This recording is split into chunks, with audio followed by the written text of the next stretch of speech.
नमस्कार मित्रांनो, तर सर्व महिलांसाठी एक आनंदाची बातमी ती म्हणजे बहीण लाडकी योजनेमध्ये खूप सारे मोठे बदल करण्यात आलेले आहेत. तर ते संपूर्ण बदल काय झालेले तर संपूर्ण माहिती आपण या व्हिडिओमध्ये बघणार आहोत. तर व्हिडिओला शेवटपर्यंत नक्की बघा.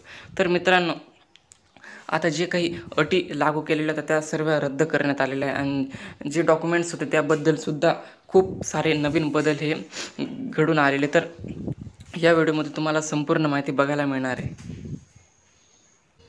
तर या ठिकाणी फॉर्म भरण्याची मुदतसुद्धा ही वाढवून देण्यात आलेली आहे. तर या ठिकाणी दिलेले की मुख्यमंत्री माझी लाडकी बहीण या योजनेच्या संदर्भात निवेदन करू इच्छितो की आता कोणकोणते बदल झालेले तर आपण याच्यात आता बघणार आहोत. तर सर्वात पहिले म्हणजे सदर योजनेत अर्ज करण्याची मुदत ही 1 जुलै 2024 ते 15 जुलै 2024पर्यंत ही ठेवण्यात आलेली होती.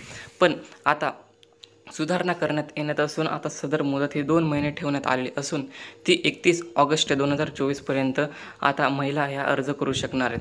पहिले ही 15 जुलैपर्यंतच मुदत होती, आता ती 31 ऑगस्टपर्यंत ही वाढवण्यात आलेली आहे. तर दिनांक 1 जुलै 2024 पासून दरमहा 1500 रुपये आर्थिक लाभ देण्यात येणार आहे. आता 1 जुलैपासून हे अर्ज चालू झालेले आहे. आता तर ते 31 ऑगस्टपर्यंत तुम्ही हा अर्ज करू शकणार आहे.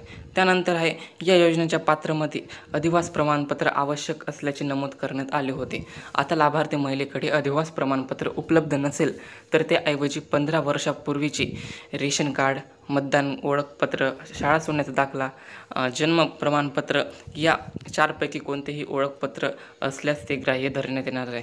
आता यापूर्वी तुम्हाला अधिवास म्हणजे डोमासाईल सर्टिफिकेट हे या अर्जासाठी लागणार होतं. पण आता जर तुमच्याकडे जर नसेल तर तुम्हाला ह्या ठिकाणी हे 4 कागदपत्र दिलेले आहेत. ते कोणकोणते आहेत? रेशन कार्ड, मतदान कार्ड, शाळा सोडण्याचा दाखला आणि जन्म दाखला.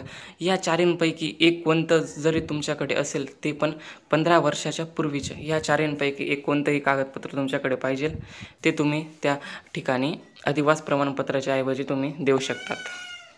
यामध्ये सर्वांकडे मतदान कार्ड किंवा रेशन कार्ड तर असेलच, तर तुम्ही अधिवास प्रमाणपत्राऐवजी तुम्ही या ठिकाणी हे देऊ शकता. त्यानंतर आहे सदर योजनेतून 5 एकर शेतीची अट वगळण्यात आलेली आहे. तर यापूर्वी तुम्हाला फक्त 5 एकर शेती असली गरजेची होती. 5 एकरच्या वरती जर ज्याची शेती असेल ते अर्ज करू शकणार नव्हते. तर ती अट आता ही रद्द करण्यात आलेली आहे. म्हणजे तुम्हाला 5 एकरपेक्षा जरी जास्त शेती असेल तरी तुम्ही हा अर्ज आता करू शकणार आहात. त्यानंतर आहे सदर योजनेत लाभार्थी महिलेचा वयोगट 21 ते 60 वर्ष हे ठेवण्यात आलेलं होतं. पण आता हे वयोगटमध्ये सुद्धा हे बदल करण्यात आलेले आहे. यामध्ये आता 5 वर्ष हे वाढवण्यात आलेले आहे. म्हणजे 21 ते 65 वर्ष वयोगटातील महिला आता या ठिकाणी अर्ज करू शकणार आहे. पहिले फक्त 60 वर्षापर्यंत महिला अर्ज करू शकणार होते. आता हे 65 वर्ष हे करण्यात आलेले.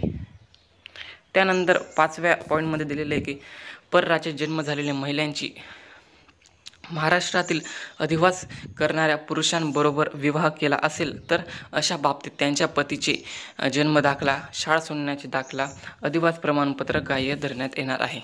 जर महाराष्ट्र राज्यामध्ये जर एखाद्या परराष्ट्र महिलेचा जर विवाह झालेला असेल तर तिच्या पतीचं त्यांनी जन्मदाखला किंवा शाळा सोडण्याचा दाखला किंवा अधिवास प्रमाणपत्र या तिघांपैकी एक त्यांना या ठिकाणी जॉईन करायचे.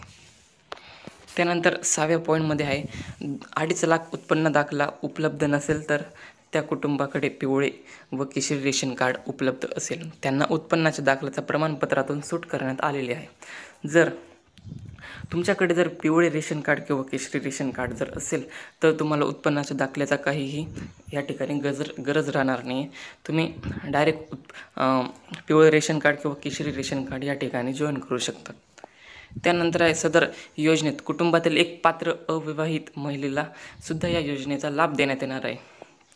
या ठिकाणी हे महत्त्वाचा पॉईंट आहे तो म्हणजे जर तुमच्या घरात जर एक अविवाहित महिला म्हणजे अविवाहित मुलगी जर असेल ती सुद्धा या ठिकाणी योजनेचा लाभ घेऊ शकणार आहे. तर अशा पद्धतीचे हे नवीन बदल घडून आलेले आहे.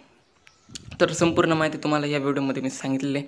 जर व्हिडिओ जर आवडला असेल तर व्हिडिओला नक्की लाईक्स करा, चॅनलला सबस्क्राईब करून ठेवा आणि हा व्हिडिओ जास्तीत जास्त लोकांपर्यंत शेअर करा जेणेकरून त्यांनासुद्धा ही संपूर्ण माहिती ही समजेल.